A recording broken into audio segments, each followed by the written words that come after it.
Une heure qui fera la différence. Bonsoir les enfants. Aujourd'hui, nous allons parler du temps. Le temps passe, le temps file, et parfois, on se dit « Oh, une heure, qu'est-ce que ça change?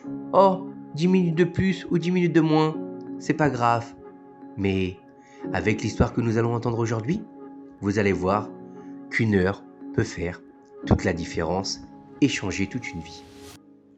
La nouvelle de l'arrivée imminente du célèbre tzaddik Rabbi Menachem Mendel de Vipst arriva à la maison de Yehuda Leib Segal. Rabbi Yehuda Leib Segal était le beau-père de deux avrichim exceptionnels, Shneur Zalman et Israël Gutman, qui vivaient temporairement. Le jour venu, beaucoup d'habitants se rassemblèrent avec impatience en attendant le rabbi. Après un certain temps, Rabbi Menachem Mendel apparut et le public l'accueillit avec enthousiasme. À la fin de la réception officielle, le rabbi se dirigea bien sûr vers le Beth Hamidrash central de la ville. Rapidement, le Beth Hamidrash fut rempli au-delà de ses capacités. Beaucoup durent même rester à l'extérieur, regardant à travers les portes et les fenêtres ouvertes. L'apparition de Rabbi Menachem Mendel fit une forte impression sur toutes les personnes présentes.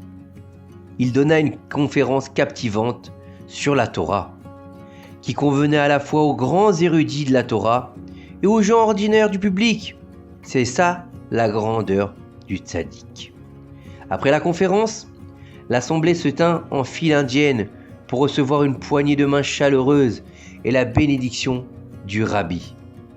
Shneur Zalman et Israël Gutman restèrent debout dans un coin, méditant avec admiration les paroles de Torah qu'ils venaient d'entendre. Et ils restèrent dans leur coin. C'est en fait Rabbi Menachem Mendel qui les remarqua et qui tendit la main pour les appeler. Il leur serra chaleureusement la main et leur dit « Je vois sur vous deux la grandeur dans la Torah. » Shneur Zalman et Israël Gutman furent extrêmement gênés par l'estime qu'ils venaient de recevoir de la part du rabbi. Rabbi Menachem Mendel continua à les regarder avec un regard pénétrant et ajouta « Je peux vous enseigner une façon très spéciale de servir Hachem. Et si vous apprenez à marcher dans cette voie, vous atteindrez des sommets très élevés. » Alors, les deux jeunes avrichim se regardèrent et dirent « Nous sommes prêts à faire tout ce que le rabbi nous demandera. » Répondirent-ils ensemble. « Si c'est le cas, déclara le rabbi, prenez sur vous une semaine de jeûne, en commençant à la sortie du Shabbat, jusqu'au début de Shabbat prochain.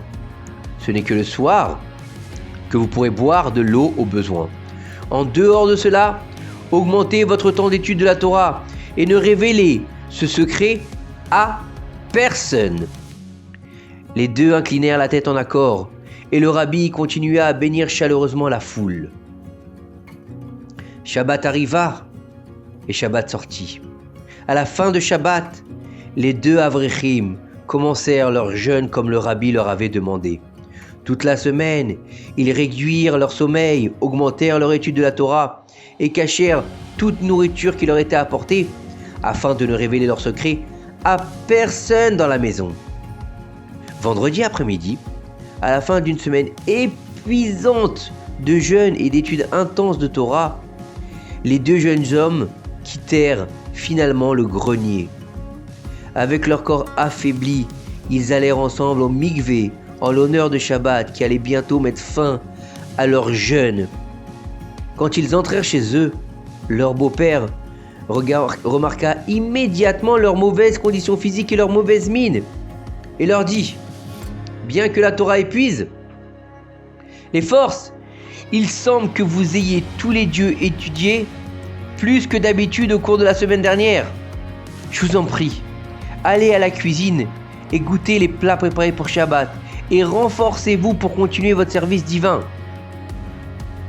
En entendant cela, Shneur Zalman ne répondit pas. Au lieu de cela, il se précipita jusqu'au grenier pour terminer la dernière heure de jeûne.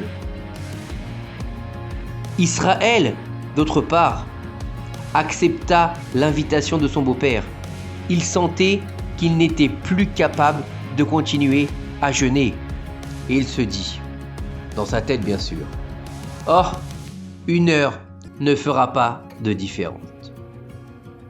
1 heure ne fera pas de différence. » Vous avez entendu les enfants? C'est ça qu'il a pensé. Shabbat entra finalement et Shneour Zalman rompit le jeûne. Le lendemain matin, après s'être remis d'une semaine difficile, les deux amis, les deux beaux-frères, s'assirent l'un en face de l'autre pour poursuivre leur étude. Et Israël sentit que les choses n'étaient plus les mêmes que la veille. Alors que Shneour Zalman commençait à clarifier les questions de la Guémara de manière nette et fluide, Israël regardait les lignes de la Guémara devant lui et ne semblait pas bien les comprendre. Tous ses efforts pour comprendre limpidement les paroles de son partenaire d'études furent vains. Il pensait que c'était peut-être dû à la fatigue ou au jeûne. Mais la même chose se produisit les jours suivants. 3 jours misérables passèrent sur les deux amis proches. Maintes et maintes fois, ils essayèrent de continuer comme par le passé, mais leur langage commun avait totalement disparu. Mon Dieu, que se passe-t-il? À la fin du 3e jour, Israël se rendit compte qu'il n'était plus à égalité avec son ami Shneour Zalman. Et c'est avec une profonde tristesse que les deux amis furent forcés de se séparer dans l'étude.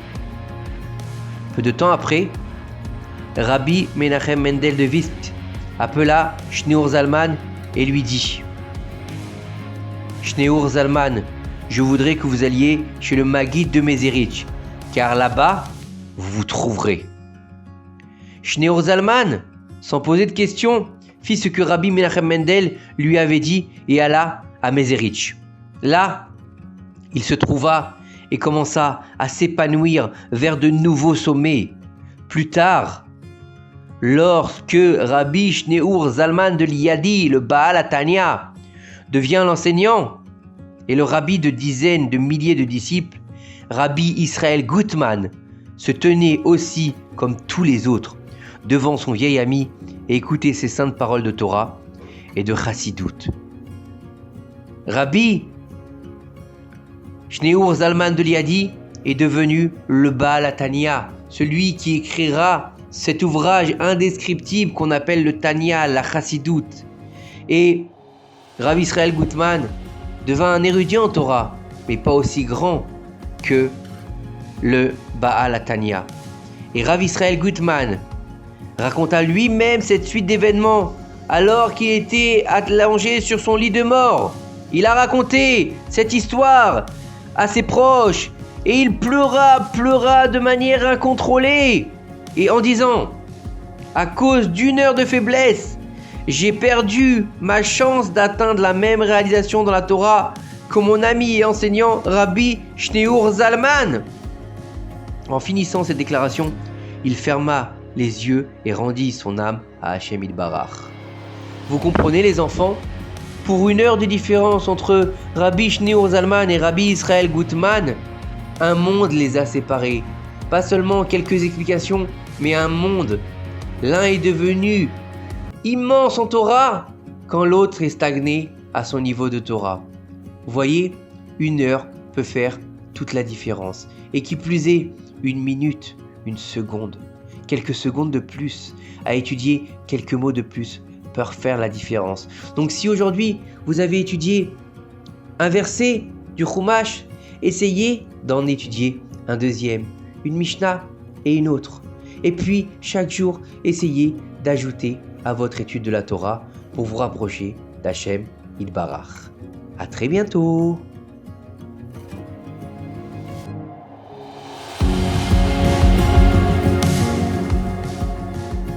Maintenant, chers enfants, il est temps de faire Shema Israël tous ensemble. Shema Israël, Adonai Eloheinu, Adonai Echad. Bonne nuit.